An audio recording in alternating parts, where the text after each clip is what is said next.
this is the YouTube world. There are 18-year-olds making $20,000 a month on YouTube. I was like, hold up a second. This is an emergency. Through that experience, I end up getting to go to Logan Paul's house and meet Logan Paul, filming every single day. And a lot of it was filmed on an iPhone. Oh, MrBeast is hiring. I was like, okay, well, I want this job. So I end up making a video and it says why MrBeast should hire me in 60 seconds. All right, guys, you ready, Carlos? Yes, sir. All right.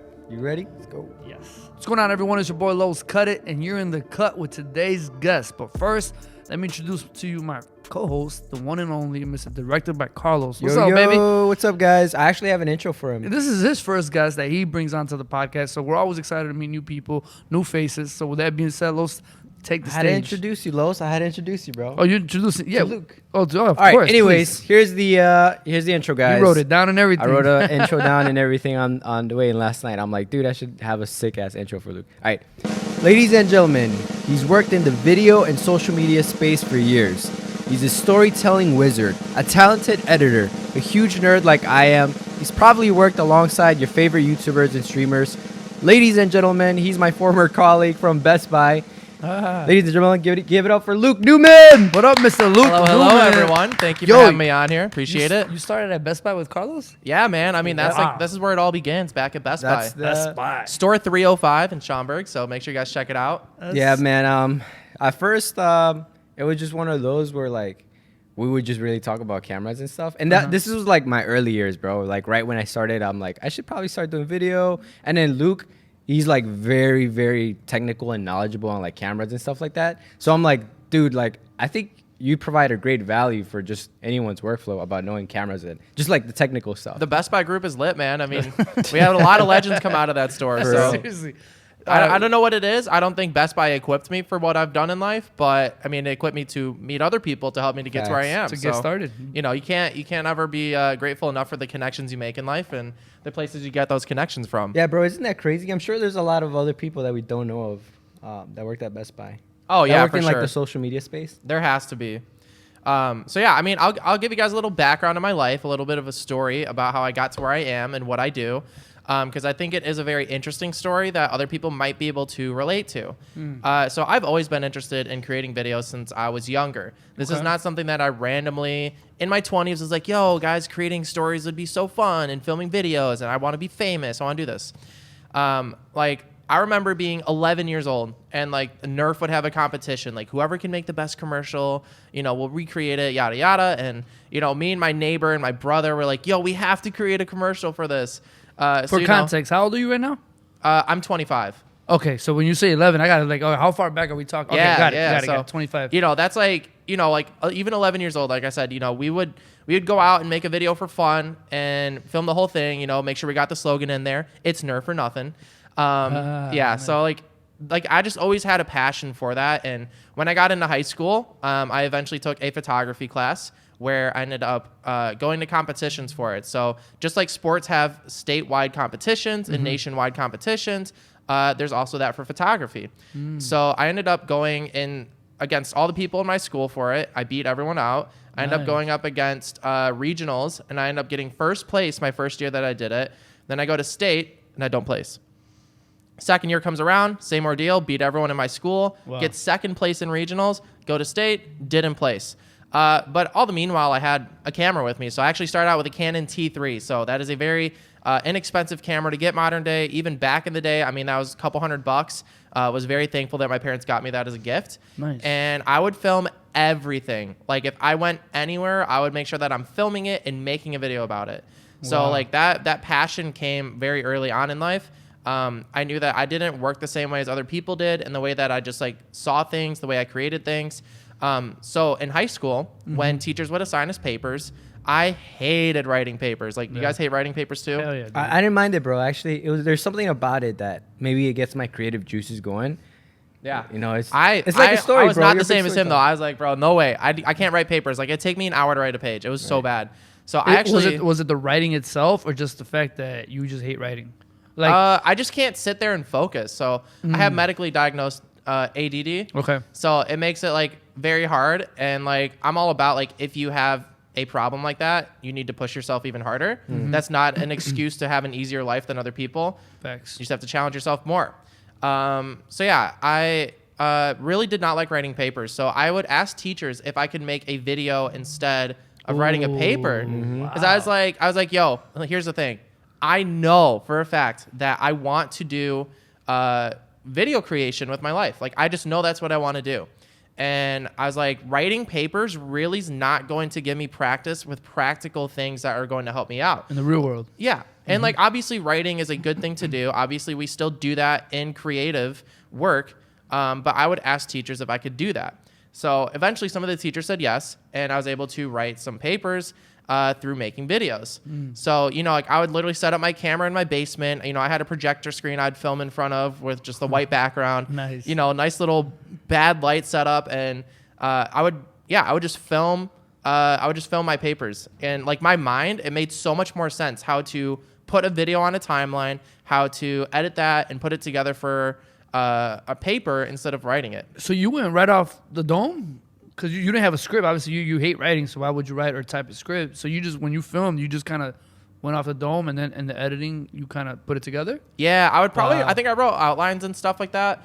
I think one of my very first, like, well-done videos that I did was when I was going to a camp, and they were going to have a competition there. They had, like a little film competition, so, like, everyone could make videos, bring them with. So this was my first time, spoiler alert, I edit on Adobe Premiere Pro, for those of you guys who are wondering.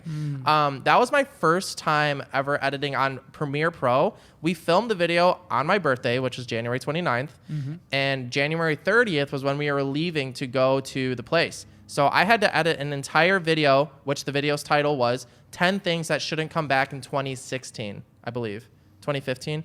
And that video is still on YouTube to this day. Wow. And yeah, so I end up editing that video, going to the camp. They end up showing it. It gets more laughs than like anybody else's did, and more or less won the competition. Wow. And at that point, I was like, okay, I know I have some skills here that are pretty unique, pretty different from other people, and that's just what I want to do.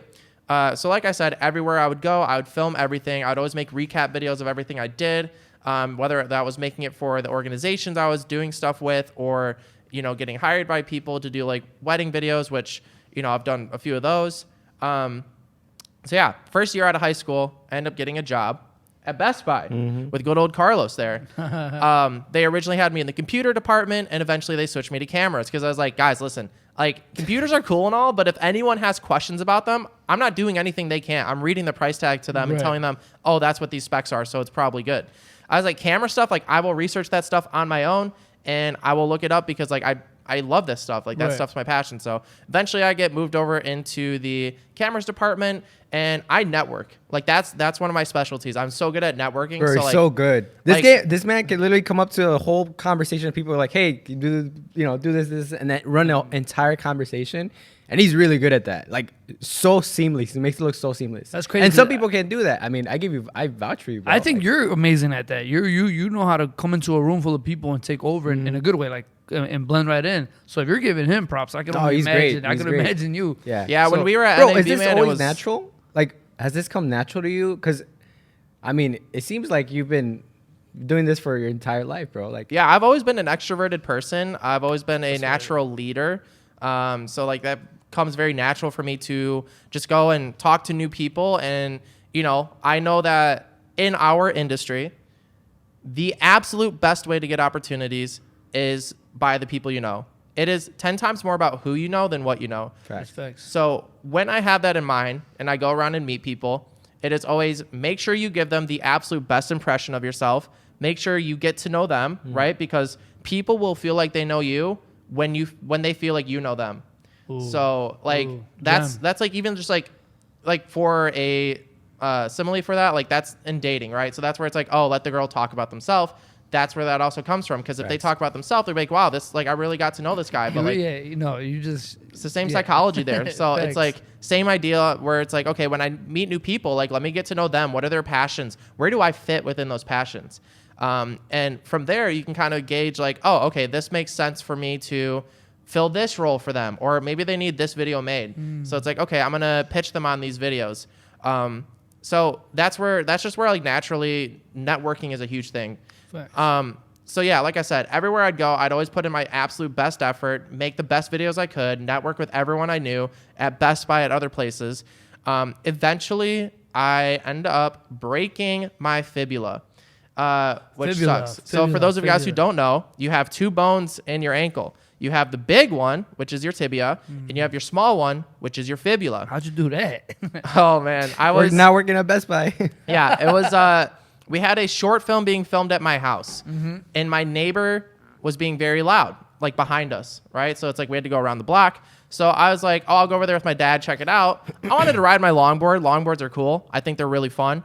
And you know, on the way back, if you guys know, on the sidewalk, they have that little pink pad right before you go onto the street. That is for blind people, so they can feel out. Oh, Yeah. this whole time, bro. This whole time, I didn't know either. Yeah, that's what it's for. So they can feel that out and be like, oh, okay, there's a street there. I'm on my longboard going literally like maybe 3 miles an hour. I go over it and I lose my balance for a second. I had a camera in my hand. I was on the longboard.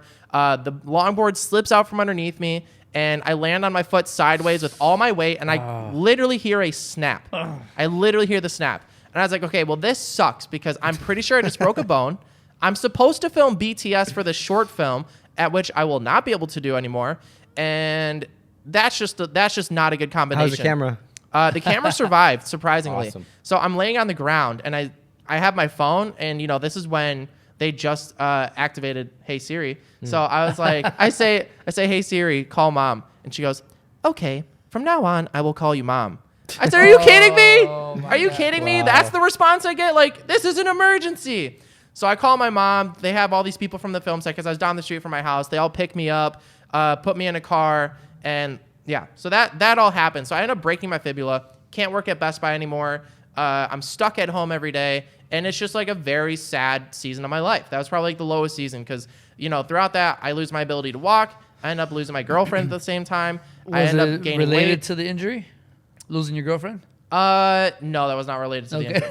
So that was like that would have been really rock bottom for sad, you, right? Luke? Yeah, Rock no, that was bottom? 100% rock bottom. Which Like, a that lot was- of people have been there or are currently doing yes, that. 100%, man. Like, people hit these really hard lows in their life, and that was like the lowest because, like I said, I couldn't go out and film anymore if I wanted to. It was like a very restricted way of filming, which I will say, I was still so passionate I'd go out and film. I'd literally get a knee scooter and ride around and get my shots. Like, I was like, there's nothing that can stop me in this world from doing the things I want to do. Like, literally, there are videos and photos of me riding on a knee scooter with a camera Filming. to still try to get all the shots that I need. So, yeah, at that point, I end up, like I said, losing my ability to walk. I can't work at my job. I end up gaining weight, and I end up losing my girlfriend. And, like, there are so many bad things for my life at that moment. Like, obviously, there are worse things that can happen to someone, but relativity to my life, that was, like, the worst spot I'd ever been.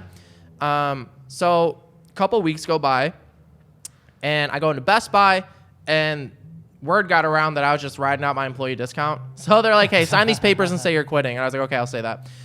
So I end up going to my local church, and I ran into this guy named Greg.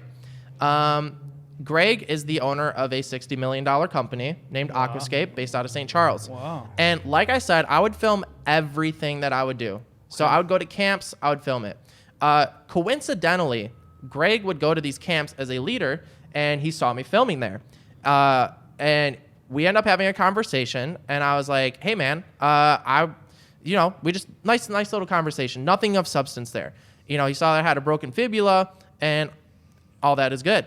So the next day on Facebook, he messages me. He says, hey, what's your dream job?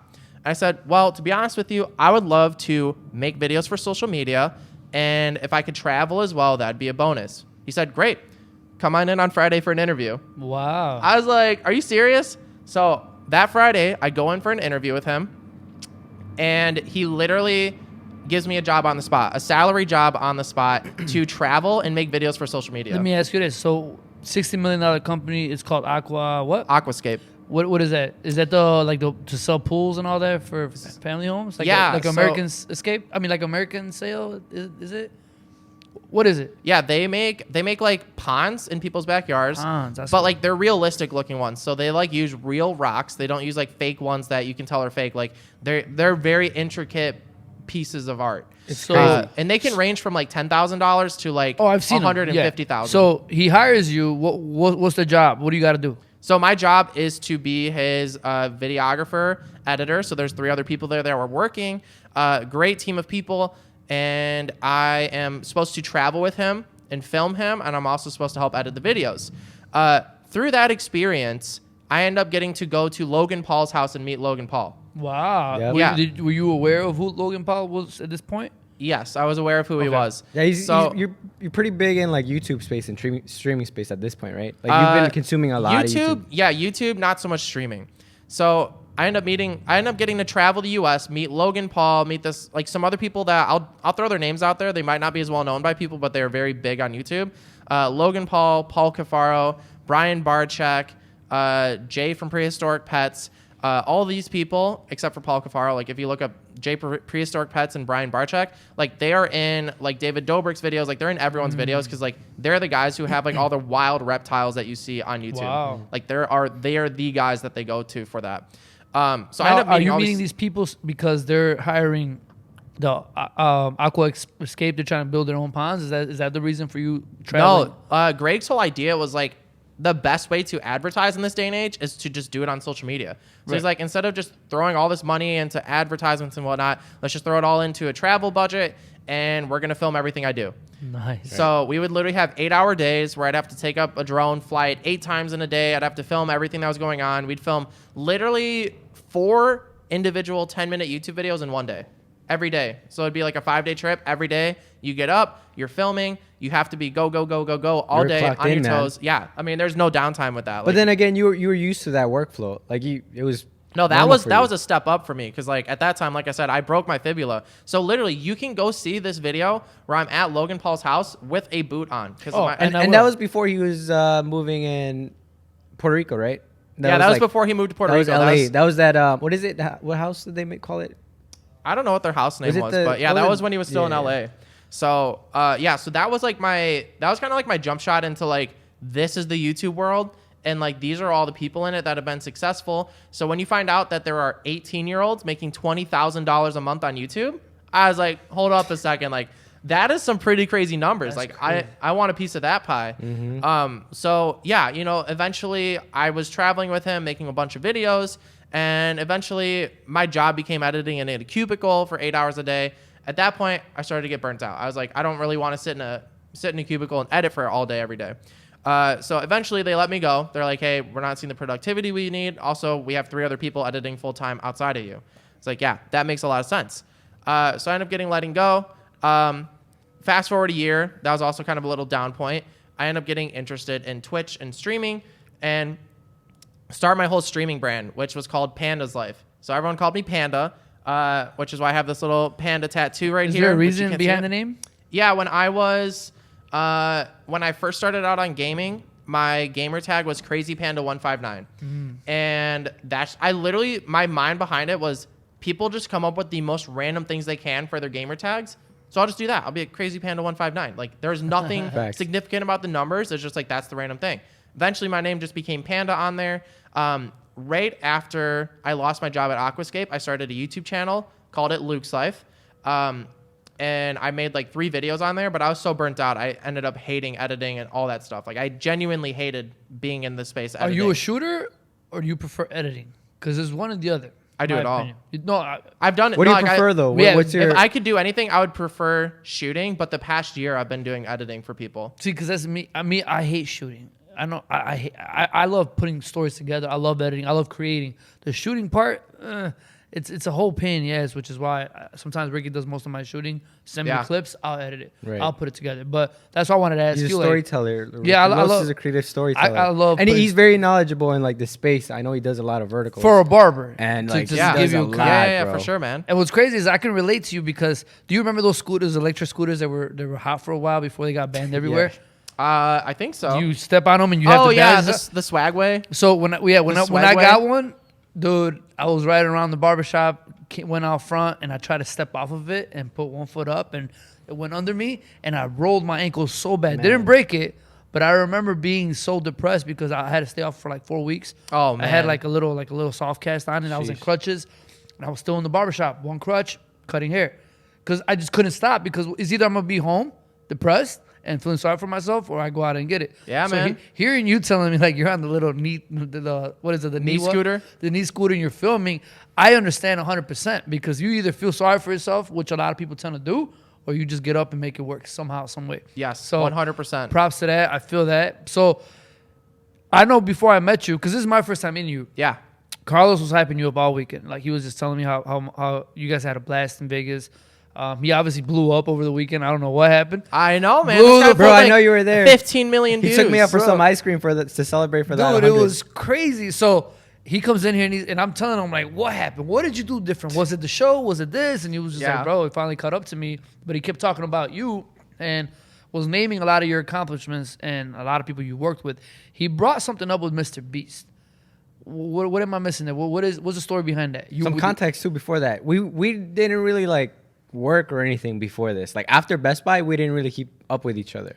It was just that gap. We split ways. Did you guys just follow each other on social media or something? No, not even. Actually, Carlos unfollowed me on Instagram. I did, yeah. Yeah, I was like, this guy. Well, here's the thing. And I also want to give some context because I know a lot of people can relate to that. There's some people that may want to pursue that dream, but there's something that's holding them back that they don't completely do it. So if you can give some context to them of like how you are now in a great headspace to create for yourself. Yeah, right. So when like I said, we split ways at Best Buy, so we didn't keep in contact anymore. I will say, just for Carlos's own thing, like when I would come back and talk about what I was doing at Best Buy, like Carlos was so interested in it. Like he was always so like, wow, like that seems so interesting. I want to do it for myself. So I do remember that specifically about him. Like he was so intrigued by what I was doing. And like he wanted to do it. And he started making videos with his iPhone. And at the time, I was like, that's not going to go anywhere because he's making videos with his iPhone. And here he is proving me wrong years later, pulling 15 million views with a cell phone, with a video shot on an iPhone. How crazy is that, huh? Yeah, Pretty literally. crazy, It goes to show. I think you were there. I'm like, dude, I'm getting that Osmo 1. And then I think I asked for your opinion. You're like, dude, you have a Phantom 4, which is the drone with the little camera in the bottom. You could just use that as a gimbal. And yeah, dude, it's crazy, right? It was crazy. It used to piss me off, but now it's like I'm glad I did, right? Is that I've always been, I come from just barbering, right? Yeah. But barbering turns into social media and all that. So how do you get better? You learn photography, you learn videography, all that. Social media got to a point where it was all about the quality, the better equipment, the production, like the high end. And then we got to learn all that. And I'm like, yes, I finally understand it. I work with Carlos, who knows it was a monster. And then slowly started coming down to just simpler cell phones. Yes. Shorter. Reels, TikToks, reels. audio. And it's one of those where I'm like, damn, so we did all that to learn it, to figure it out, to master it, and just to come back down and just film with a cell phone.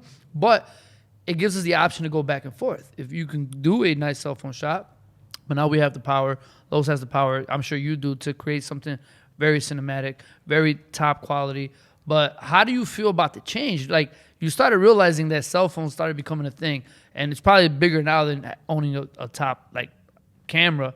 So how do you feel? I told you how I feel about it. I'm just glad I got to learn the higher end, and now we're like, okay, let's just do it with a cell phone.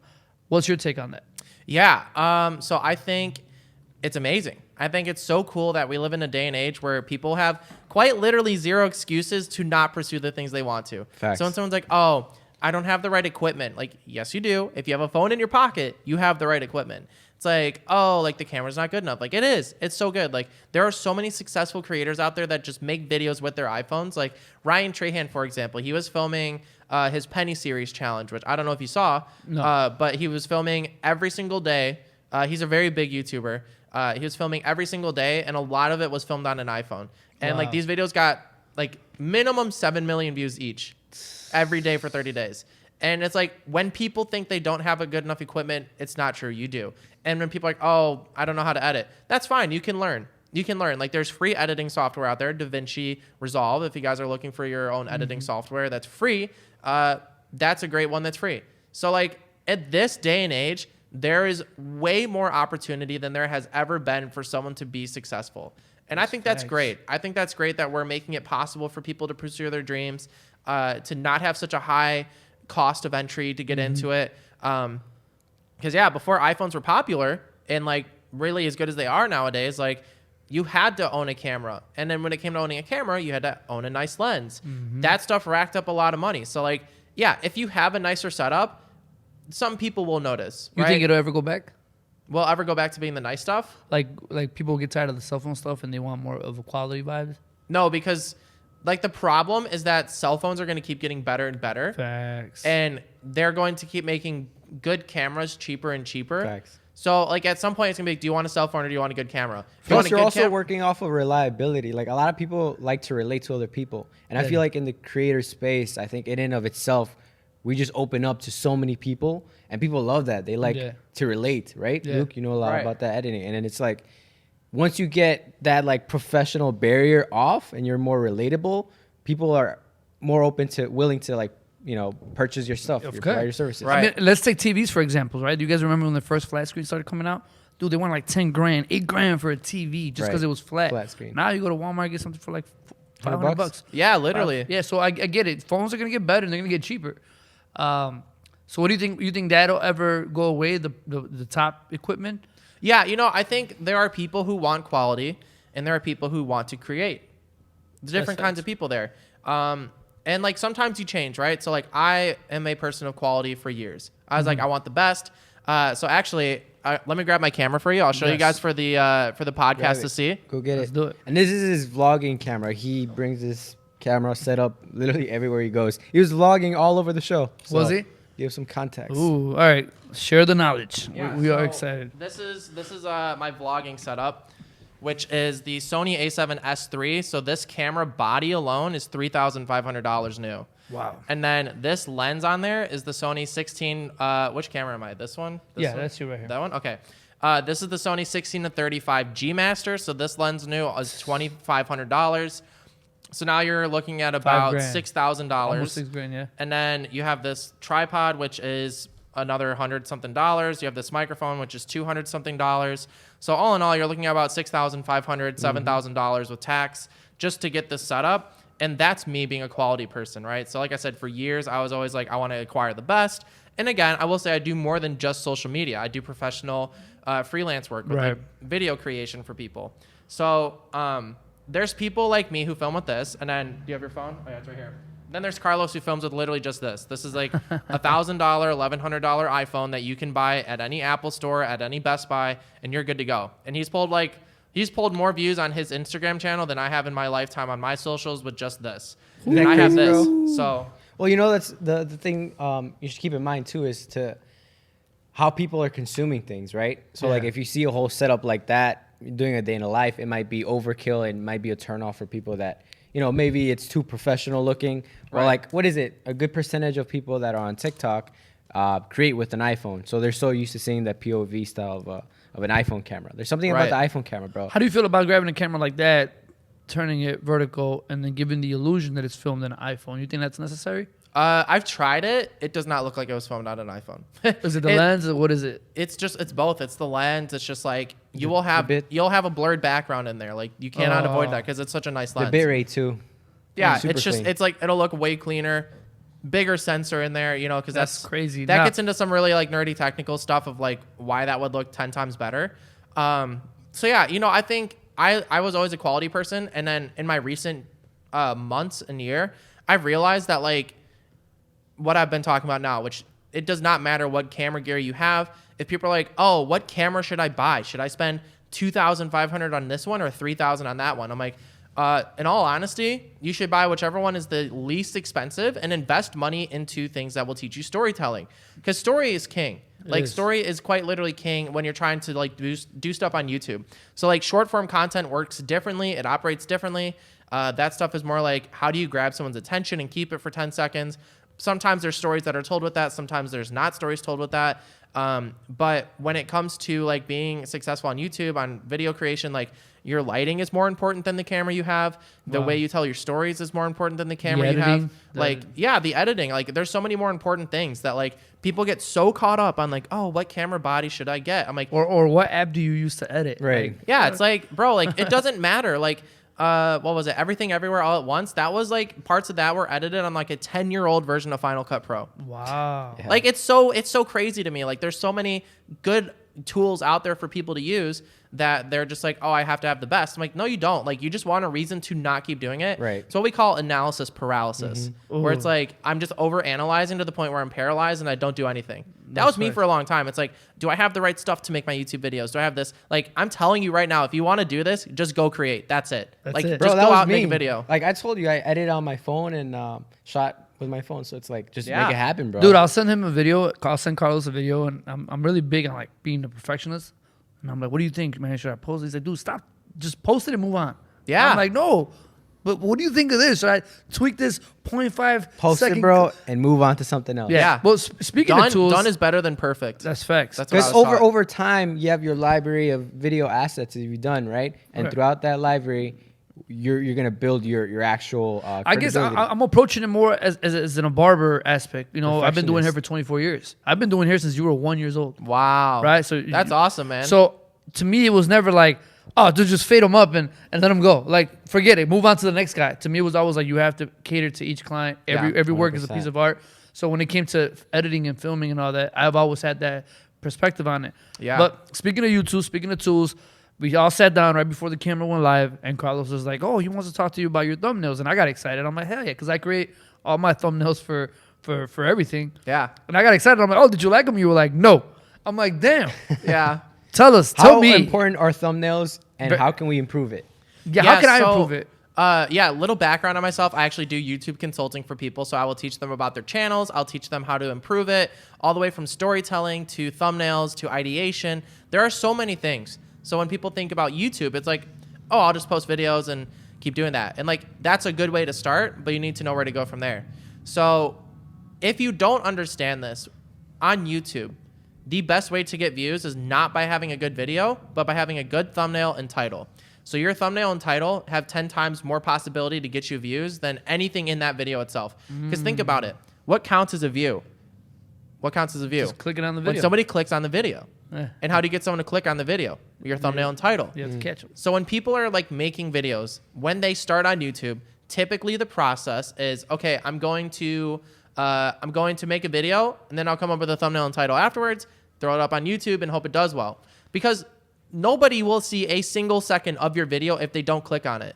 So you have to have the best thumbnail and the best title out there in order to get views. Are you recommending that we do the thumbnail first? Yeah. That's what MrBeast Yeah. says, right? MrBeast says Yeah, that? you should have like I did Addison's thumbnail this morning at 6 a.m. I woke up, the video was already done. It was already uploaded overnight, 4K. Yeah. And I just got up and I was just like, what can I put together? But the other way, it should be the other way around. Just make that and then follow up with the video. Yeah, so like for regular YouTube content, if you're not doing podcasting, you should come up with a thumbnail and title conceptually at the bare minimum first. Be like, okay, is this something that people would click on? If the answer is no, you probably aren't going to get views. When you don't get views, you end up getting burnt out because it's like, I don't want to keep doing this anymore because I'm not growing. So when it comes to podcasting, you want to find something that was intriguing about it, unless they're a known name. If they are a known person, It'll sell itself. that speaks for itself. So that's where it's like, what is the main theme of this video people can gravitate to? And you go from there. So with your guys' thumbnails, first off, they are very busy. You only want to have 3 subjects in a thumbnail, which is maximum. 3 things that people will see in it. So if it's like your 3 face, faces? if it's like your face, my face, his face, that's it. You don't throw aliens on there. You don't throw anything else on there. I get crazy with it. Yeah, you don't go crazy with it. You want it super simple so that at a quick glance, someone knows exactly what it is. So, for example, for this one, maybe it's like the life of a creator, something like that. You know what I mean? And for your titles, you guys have all your titles starting out with the name of your podcast. Don't do that. Right. Because nobody knows who you are. So they're not going to be, oh, I want to watch that podcast. It's like, have a title that's going to grab their attention. On YouTube, your title should not be more than 40 to 50 characters. Okay. So when you're coming up with a title, 40 to 50 characters is like the limit. After 50, that's when it's going to start getting cut off at the end. So it's like, come up with a attention grabbing title that's within 40 to 50 characters. Make sure your thumbnail is super, super, super, super, super simple. That's going to help you out a lot more. And leave Alright. some room for like curiosity, right? Like I know some Yeah, people you want to create a ask curiosity the gap. question. That's big with it. It's like, make people wonder like what's going on so they want to watch it. He's a master, bro. You're a master of YouTube editing, storytelling, bro. And like I was telling Los, like this has yielded great results for you. And another reason why we reconnected is because I saw one of your videos blow up on Twitter. If we can talk to him about that. So this is rewinding for those of you guys watching. This is rewinding back to the MrBeast comment. So recently I saw online that MrBeast was posting a job for a camera operator. And I have a good friend. His name is Kyler. They have this thing called The Outbound Life. They're very inspirational brothers that have been very successful in what they do. And I always go to him for advice. So I was like, yo, you know, I had this big event earlier this year where I was actually flown out to LA to film a celebrity's birthday party. Her name's Amaranth. She's super, super nice, super sweet to work with. She was honestly a very great client to have had on my my list of people I've worked with before. And I was going to this party and I was like, yo, Kyler, what's the best way to network in these big situations? And he's like, you know, don't talk about yourself so much. Find out what they want to do. Find out where you can fill that need. Similar to what we talked about earlier this episode. And then when you follow up with them, send them a personalized video. Because if I shoot someone a message, that's nice. Anyone can send a message. AI can send you a message. Thanks. So plus, they have a bunch of those too already in the DMs. Yeah, I mean, like people can just have like auto-generated messages. So, you know, it's like if you want to stand out, send them a personalized video telling them exactly what you can do for them. And like you have a way higher chance of success than just sending a message.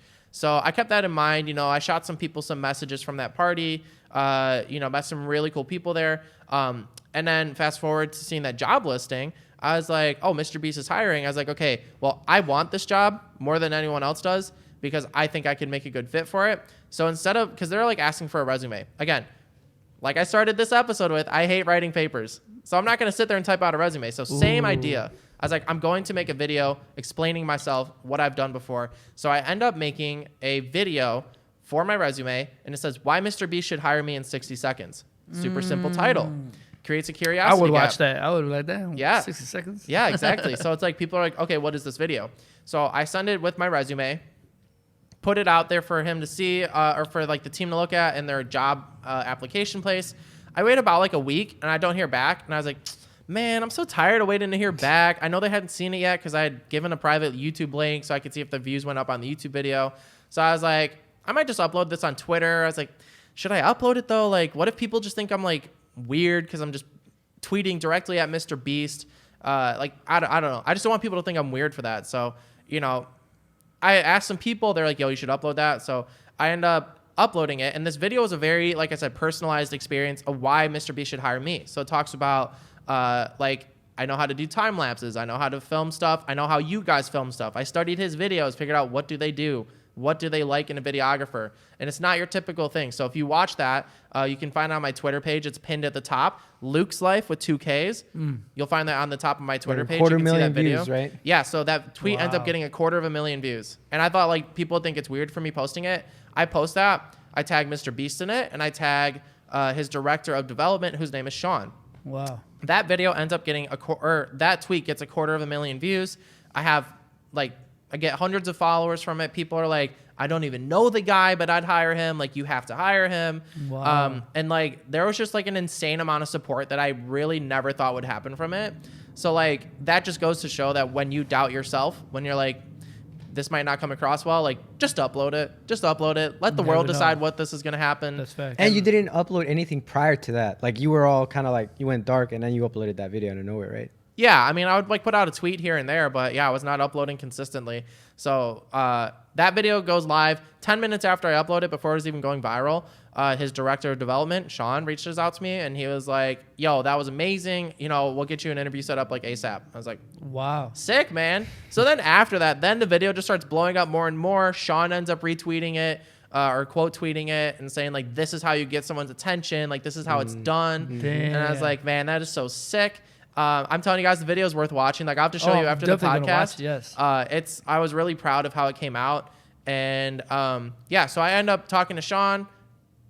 Vibes were great with him. I end up getting a phone call interview with them. And then 2 weeks later, I follow up and they were like, yeah, we don't think you're a right fit for this specific position. Because it turns out it was not just a camera operator. They wanted someone who's like very knowledgeable on specific video. It's a very technical role. It's a technical role. Yeah, there's like some very technical things that like you have to be very experienced in to know. And I was like, okay, yeah, that's obviously something outside of my normal reach. So yeah, I didn't end up getting that job.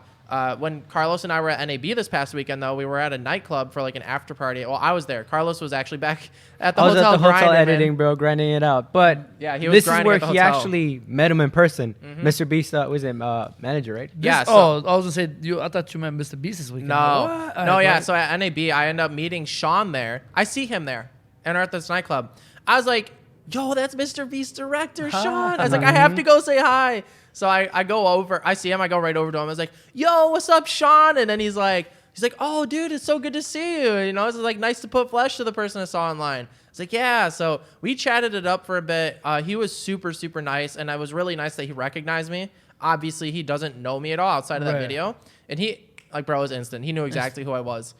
So we chatted up.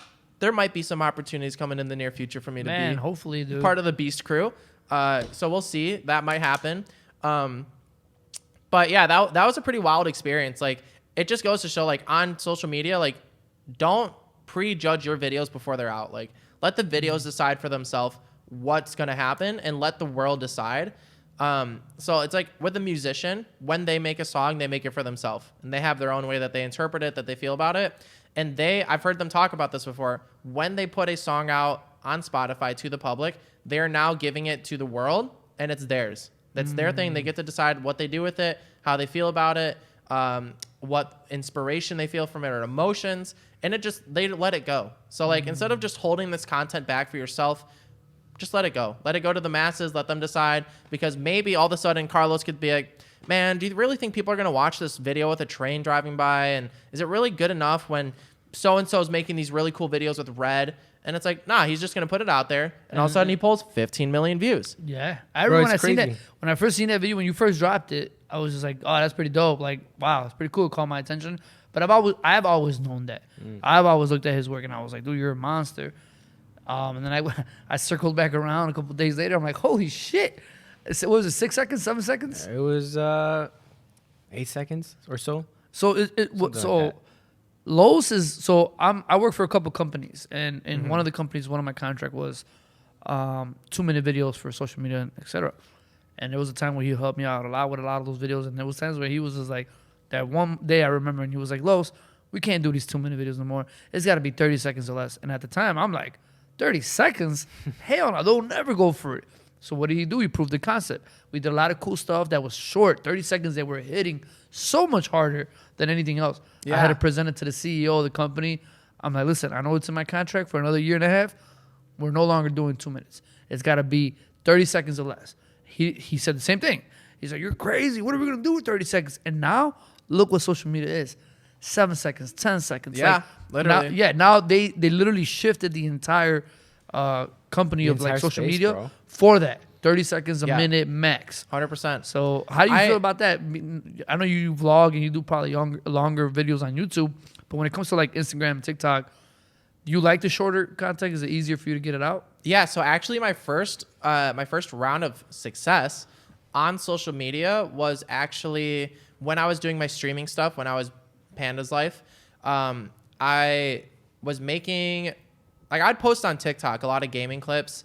Sometimes they'd pop off, get like 700,000 views. Nice. And there's this really cool guy. His name is Shady, the only Shady. And I was talking to him once, and I'd gone months without getting good views on a video. I was uploading every day. He's like, "Yo, why don't you just recreate your best video that you had before?" So I was like, that's not a bad idea. So I end up recreating that same concept, which, just for the viewers to understand, and it was in Call of Duty. I was playing Call of Duty. That was the main thing I played.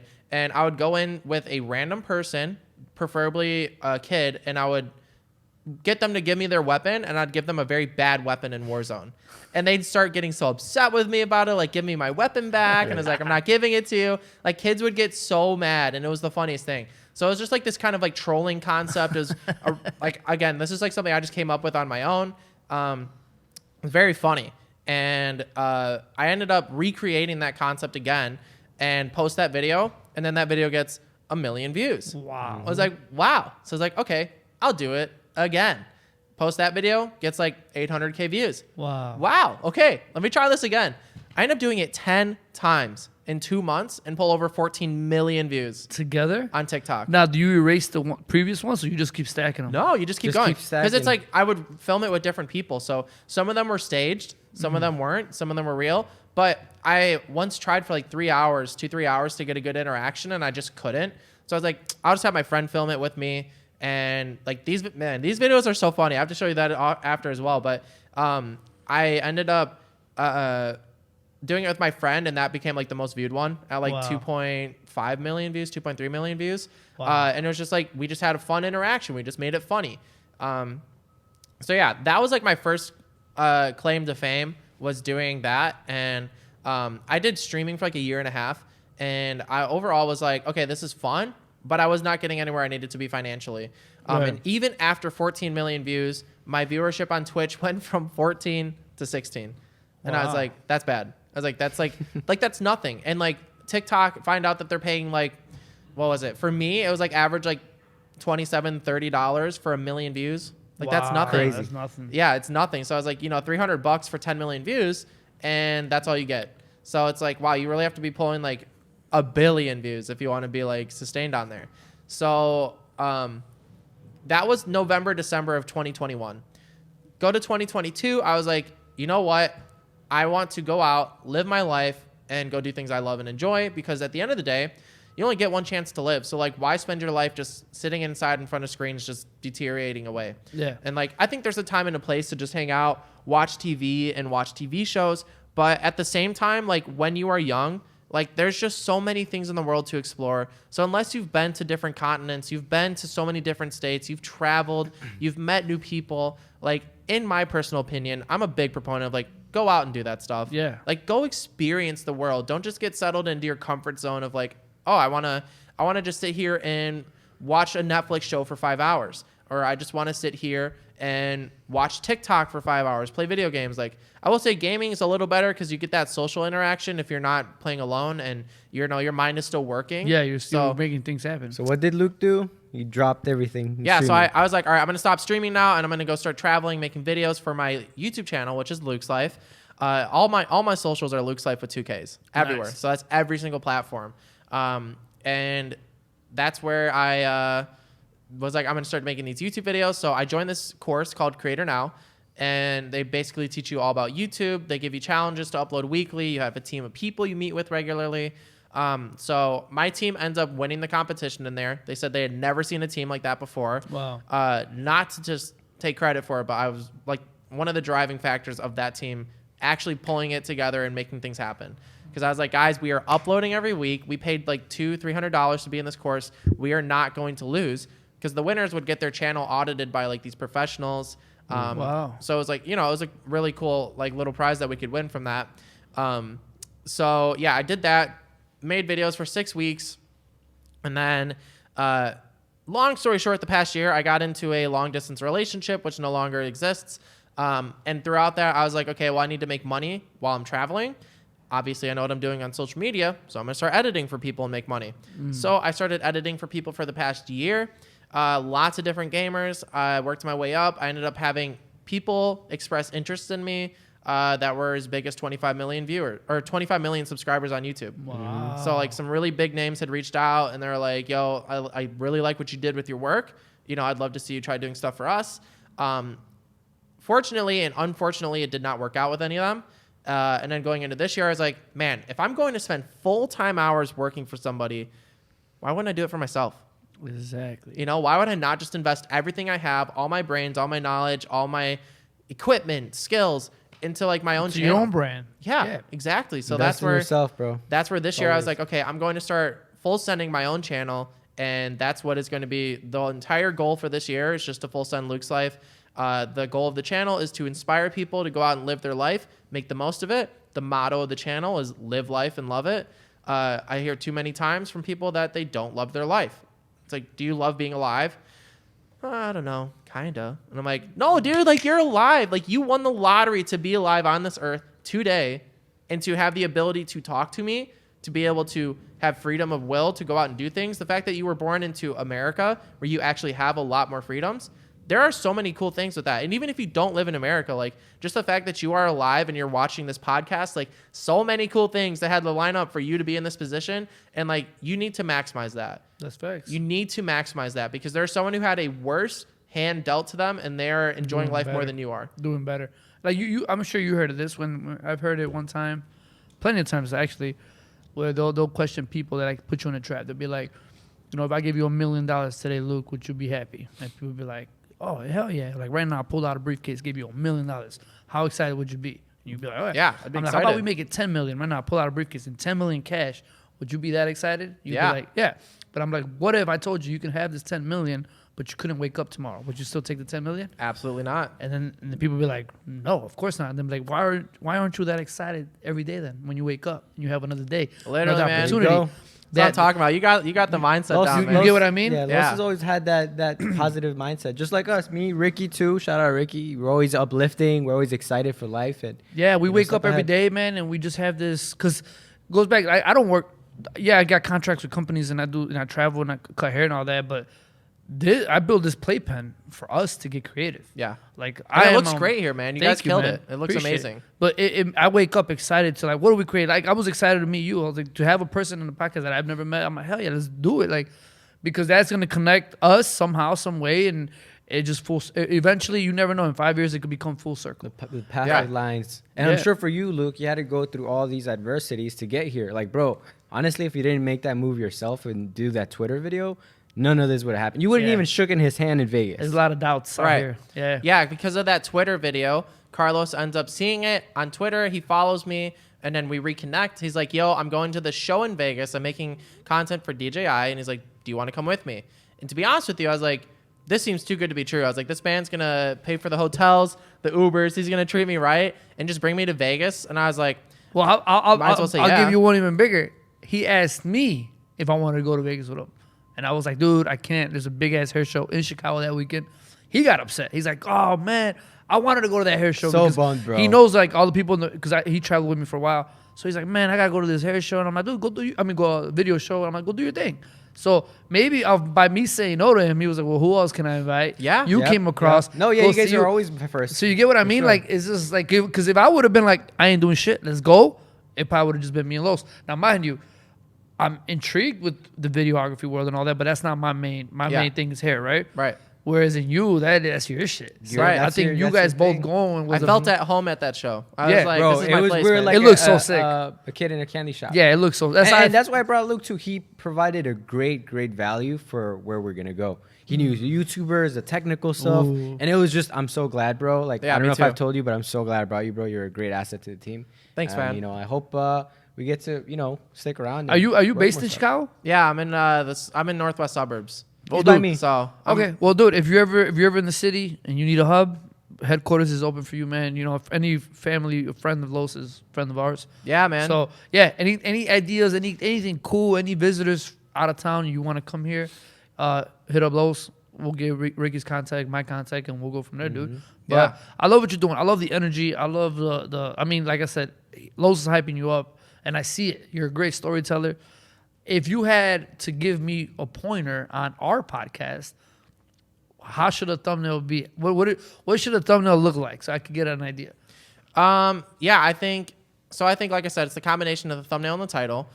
You have to judge it per episode, right? So maybe you have a very attractive girl on the show. Maybe you put her in the thumbnail. Maybe you have a very interesting concept. Maybe that's more title focused. Like I said, I wouldn't put the name of your podcast at the beginning of it. I would take that out for all your titles. For your thumbnails, I would just get a very clean headshot of every person you interview, so you have that if you want it. Because you guys have a nice little white backdrop down there. Yeah. So like you might as well use that for just to get a photo of people. This is my most recent podcast thumbnail. Yeah. My girl Allison Cutts, very well known in the industry for hair. Yeah. Recently posted a video that blew her up, 20 million views, got over 100K followers, and I just wanted to keep it as simple as possible. About to update that thumbnail right now, Los. What you think? I just kept trying to keep it as simple as possible. I feel like anyone that's. Can you guys see this? A little bit. I'll put a picture on it. Yeah. So let me see. Attract the girl one. Well, okay. Let's see how many subjects do we have in this. So we have Okay, what did we talk about earlier? 3. What were we talking he's about to go in right now, Los. 3 subjects. No. Before we went live on the podcast, what color were we talking about? Red, right? That's what I'm wearing, guys. Red pops. If they go to a wide shot of the setup, who's going to stand out on it? You. I will, because I'm wearing red. So when you look at this thumbnail, top left corner, you see red. New. So when you're going to look at it, the color that catches your eye the first is going to be new. So new doesn't really give anyone that much information, that much context. Episode, Allison cuts. It's underneath. You have a bunch of zeros behind her. I don't even know what that number is. So 20 million. Yeah, but I don't know what that is. The little corner bottom right. Right, so it's too much to view. This looks like the bottom right corner looks like the little 4K logo. Or it's 4K, like, right. we film this in 4K. So like to me, I would say that all of that is like there's a bunch of junk in there that is confusing from a glance. So you have to think about it. What do you see when you look at it like that? Because that's what people do when they're looking on YouTube. They have you see her they have like 4x4 videos, so they have like 16 videos to look at. What is going to catch this one? So you guys are wearing black shirts with a black background, so that stuff blends in. So like, yeah, she has a pretty face, but nothing in here is going to like really stand out and grab my attention because it's just so busy. So if I were you, I would probably maybe take a picture of her, have it on the left side, and on the right side, I would have a screenshot of the video that has 20 million views on it. So like that's a number that's how not she got to 20 million views. That would have been a good title. Yeah, What's the secret sauce? Or how she gained 100,000 followers from one video. Oh, there you go. Yeah, Luke, done, bro. We're gonna do it today. Send me the invoice. Send me the invoice. Yeah, right. For the YouTube thumbnail consultation. Damn, Madison, I failed you. Hopefully, her name alone gets the views for that. Facts. You can go recreate it, man. We'll do it right now. People, we could recreate it, right? Yeah, everybody will go back and recreate their thumbnails. Like I said, you don't wanna like have the same color shirt as your background. So like obviously you guys wear black when you're on the podcast because it won't catch as much light. But yeah, either yellow or red are the main colors that are going to grab people's attention. Blue is the opposite color of red. So that's why if you look at a lot of thumbnails, they'll have a lot of blue surrounding red objects. Because that really is like, look at the red. Like they really just make your attention stare at that. Dude, it's probably going to be updated by the time this video drops. The thumbnail? That thumbnail's going to be updated tonight. Yeah, we'll do it today. Literally just blew my mind. Because here's the thing. So when you show this in the episode, you guys can show the before and then you guys can show the after. And for you, the audience, you guys can tell like, oh, that makes so much more sense. Like I would definitely click on that before the other one. Yep. Now let me ask you this. I gotta ask you this off camera because it's more of like tips and all that for the actual podcast. But I mean, dude, it's so sick. Like I'm 10 years older than you, so I look down like at Carlos and you guys at 25 years old, and I'm just like, man, you guys are so like when I was 25, I wasn't nowhere near that. And a whole different world. I get it, it's a whole different world and all that, but it's just like, man, it's so cool seeing that because all I see for you guys is like, man, wait till you get my age. Because if you feel like you're 25 and you're like, a lot of people feel like, oh, I'm about to hit 30. I don't know. I'm scared. Dude. Just for the record, I know I'm so young, and I'm so excited about being young. 30s are your best years, man. I mean, obviously, take care of yourself. Take care of your health. Don't be, right. You ain't nothing without the health. Yeah. But 30s, man, you're going to see it's just, and me seeing where you guys are at now, I could only imagine. So, kudos to you guys, man. Congrats. He sent me a lot of videos. I'm going to check you out. I just been extremely busy. But I love learning from people. So just by sitting here talking to you and everything you just told me, now I'm going to take that as I watch videos. I'm going to remember everything you told me, and I'm going to study it. I'm going to break it down. Because one thing I love doing is reading in between the lines. I don't just watch videos. I study them. So if I'm watching you, if I'm watching MrBeast, if I'm watching this, I'm watching that, I pay attention to the cut, the colors, and all that. And a lot comes from him telling me that. What was one of the things that you said that Mr. B does right off the bat is when the video starts is something about retention, bro. You got to give something. It's a wide shot that shows the subject of what he's talking about in the background with him looking at the camera.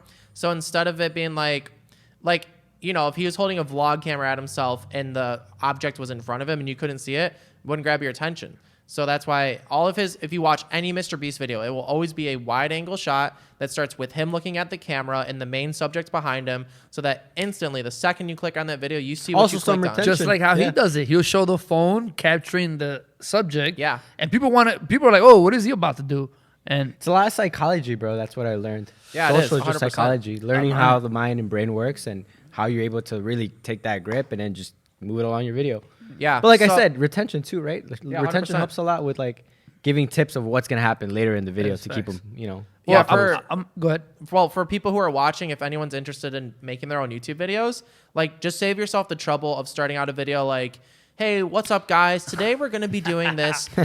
So let's go do it. Like when you start an intro like that, the people who click, they're not interested. Because when you look at a retention graph, which is a graph that shows how many people are watching at what time in the video, you are most likely to lose. Well, you're guaranteed to lose the most of your viewers in the first like 10 seconds. Wow. Mm-hmm. So when people are like, oh, the video's going to get so good though, that's cool. You just lost 50% of your viewers and they're never going to see the rest of that video. And you want to know how that's true, guys, is that I've learned all my photography and all my videography off YouTube, like literally. And I remember searching up certain things that I needed to figure out.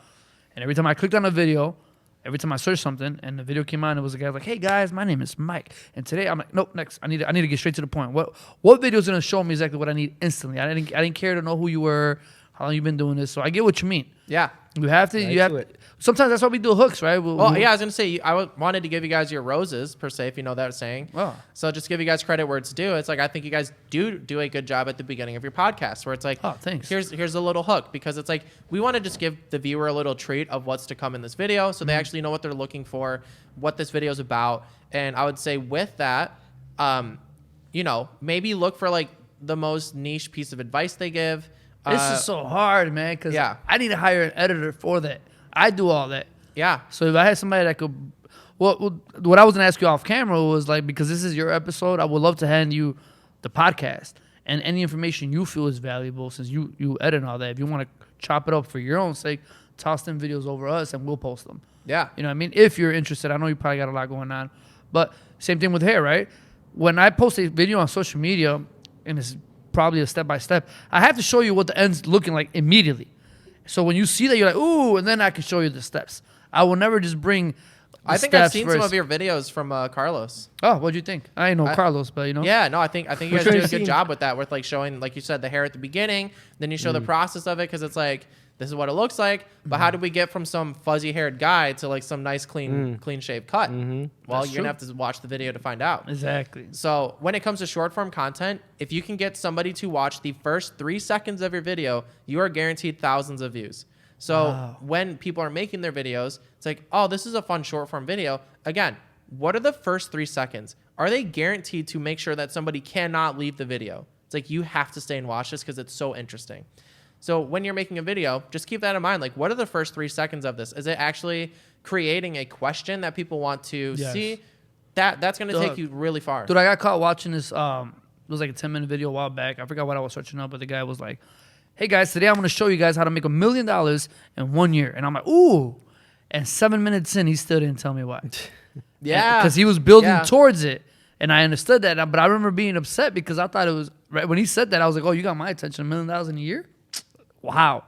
And he was just started from the bottom. First, you have to do this. Then 7 minutes in, I'm like, all right, I'll watch it later. I'll save it, watch it later, but I ain't got time. But I get it. The hook is always the main thing, which is why when I got Alice's podcast, the first thing you hear is, first question, how many bodies? And then she starts laughing. We're joking around. But shit, there's people that are probably going to watch that and be like, does she answer that? Oh, 100%, man. Does she answer? That's a great hook. So that was my thought process towards it. But see, you got the brains for it, man. No, you got the sauce, man. Lo's been vlogging too. Earlier in the career. I've done, bro. It's just, but again, I wasn't getting success. I wasn't getting the views, so I got burnt out. But I felt like some of my vlogs were pretty cool. Oh, bro, for sure. You know, yeah. But if you would have kept going, for sure you would have blown up for a vlogger. It took so much time, and the results were like it wasn't paying off.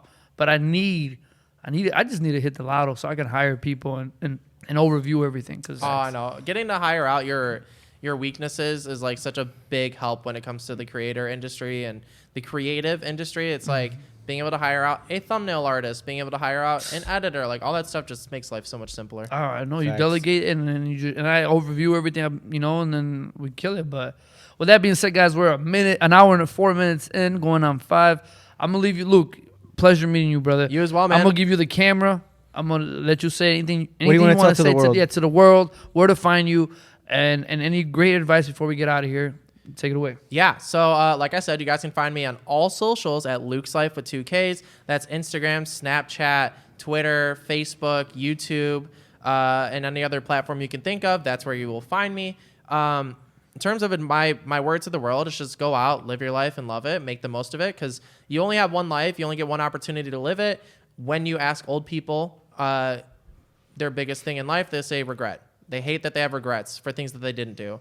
So sometimes it's better to take a risk than to play it safe. If you are watching this and you feel in your heart that I'm speaking to you in any way, shape, or form, trust me, I am, and that's your sign to go do it. If you're looking for a sign, like, that's it. Mm-hmm. So make the most of your life, go out, meet new people, make new friends, and like live a life that you would want to watch as a movie. Don't just sit around and watch movies. There you go. Go make it happen. Yeah. All right, guys. Hey, this is episode 16.